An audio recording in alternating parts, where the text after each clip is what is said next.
friends, today we are going to talk about how to use the Midway Wool thread winders. The purpose of the thread winders is to keep your threads that don't come on spools tamed, so they don't end up looking like this. Not that I know where that mess came from. So I'm going to show you with a thread winder how that works. Now, the first steps depend on the type of thread that you're using. A lot of the threads that come without a spool come kind of knotted onto a little tag. And so first we're going to unknot that one. And first I want to show you this one first, the House of Embroidery. You just need to pull all of those little loops out of there. And then if you look right there, that'll give you the exact spot that you need to hang on to be able to turn this into a loop. Now you can either pull it off or tear it off at this point. I usually just tear it off at this point. Okay, and then stick your fingers in. There's your loop right there.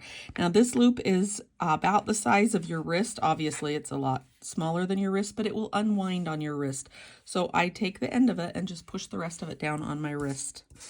Okay, so the first step in using it, and I'm using a one of my prototypes that ended up scraping off.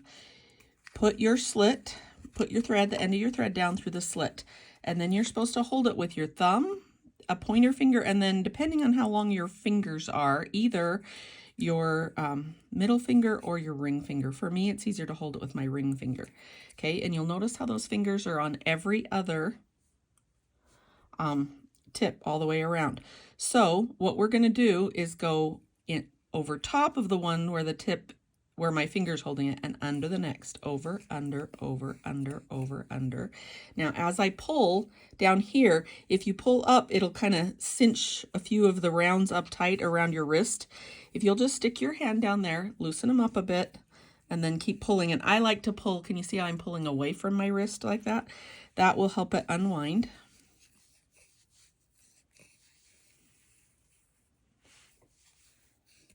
Like that, and we just keep winding as we go. Sorry, you have to watch this boring part of the middle. That's all the same.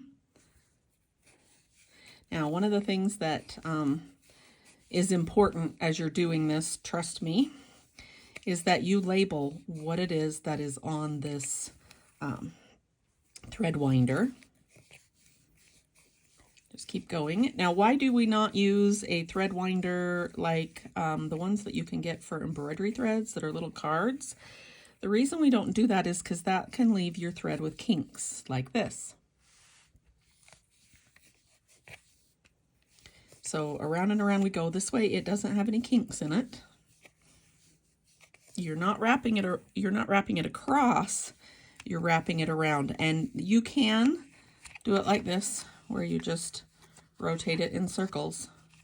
But it's a lot more simple if you'll just put your thumb, your pointer finger, and your ring finger every other spot, because where that's holding it, you have to go over top because you can't get behind it.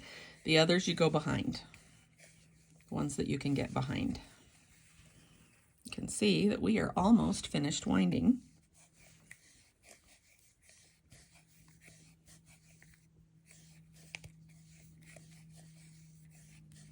And then there is a little sticker on the back of each thread winder. They come in packs of 10. There's a little sticker on the back of each thread winder where you can label what thread you have. So take the information from your label. Okay, so one of the things that I have tried is just trying to secure this over top of it so that I could see exactly what it was, but they tend to fall off and they sometimes don't quite fit. And so I think it's easier to just write on it what it is. Now, when I get to the end, so that this doesn't unravel, I go ahead and whichever loop is the last one that it can fit around, I just wrap it around that loop like this. And that will secure it for you. Now remember that the other side of these have that sticker on them. So the top one is the manufacturer. So this one says Thread Gatherer Silk and Pearl. This one says HO Embroidery, or H of Embroidery, which is House of Embroidery. Don't forget that with the House of Embroidery ones, they all have a letter, an A, a B, or a C. So 43 flame, all three of them coordinate with each other. That doesn't mean they're the same or they match. Like there's one of them that's got a green, a blue, and a purple in it. It doesn't mean they match. It just means they would coordinate with each other. And so 43B is how you would refer to that house of embroidery. 43B flame, and then the size. And the size on this 43B flame is a size 5 right here. And so those are the things that I would write on the back of it.